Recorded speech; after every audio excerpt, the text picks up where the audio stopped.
dukomeze gahunda yacu ngaho. Twagiye muri gahunda z'Imana ubu tugiye kunyinjira mu mwuka kuko umwuka ugomba kugarura abantu benshi cyane.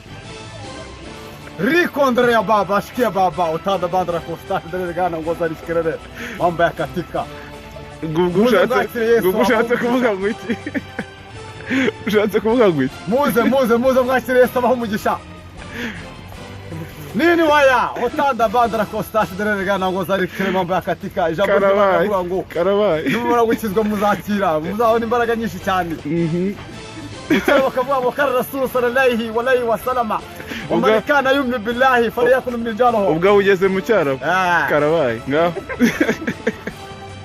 واشهد لا اله الا الله وحده شريك له واشهد ان محمدا عبده ورسوله. Ijambo ry'Imana riravuga ngo urumva ndakumva ngo wemere Imana n'intumwa yayo kuko numara kubyakira uzahabwa imbaraga n'umwuka kandi umwuka nukugeraho uzaba umuhamya wo kubihamya ibihe byose.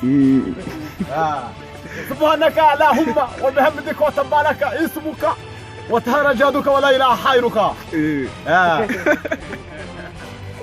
mu rugendo rwacu rwose urumva ubundi dukomeza kugenda nari Uwiteka ngazaturinda igisa n'ikibi cyose kandi namara kuturinda igisa n'ikibi cyose mu nzira zose Imana izagera ikoho shayitani zose. A'udhu billahi minash shaitani rajim.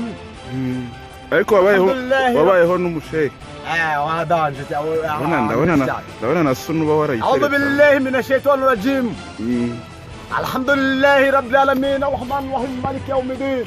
إياك نعبد وإياك نستعين اهدنا الصراط المستقيم صراط الذين أنعمت عليهم غير المغضوب عليهم ولا الضالين. بسم الله الرحمن الرحيم.